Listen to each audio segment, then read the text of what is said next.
ఎడారిలో సెలయేర్లు. జనవరి 24. తన అరికాలు నిలుపుటకు దానికి స్థలము దొరకలేదు కనుక ఓడలోనున్న అతని యొద్దకు తిరిగి వచ్చెను. సాయంకాలమున అది అతని యొద్దకు వచ్చినప్పుడు త్రుంచబడిన ఒలీవ చెట్టు ఆకు దాని నోట నుండెను. ఆదికాండము 8, 9, 11.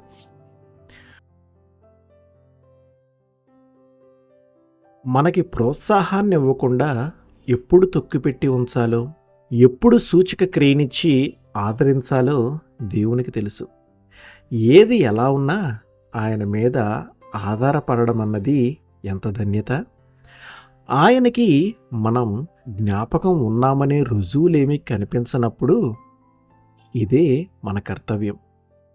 కంటికి కనిపించే సూచనలన్నిటికన్నా తానిచ్చిన మాట, మనల్ని ఎప్పుడూ గుర్తుంచుకుంటానని ఆయన చేసిన వాగ్దానం ఎక్కువ నమ్మదగినది, ఎన్నదగినది అని మనం గ్రహించాలని ఆయన ఉద్దేశం.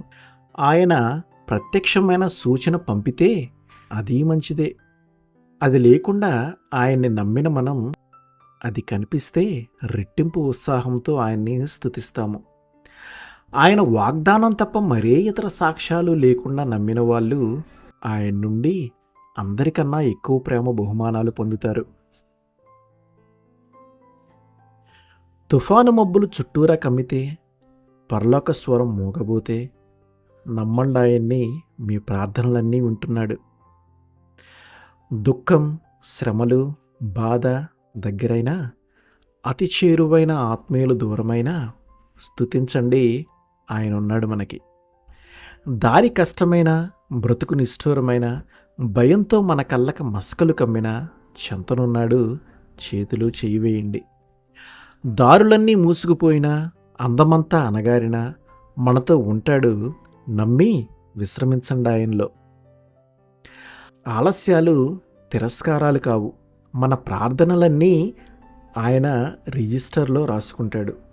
వాటి కింద రాసుకుంటాడు, దీని సమయం ఇంకా రాలేదు. దేవుడికి ఒక సమయం, ఒక ప్రత్యేకమైన కారణం ఎప్పుడూ ఉంటాయి.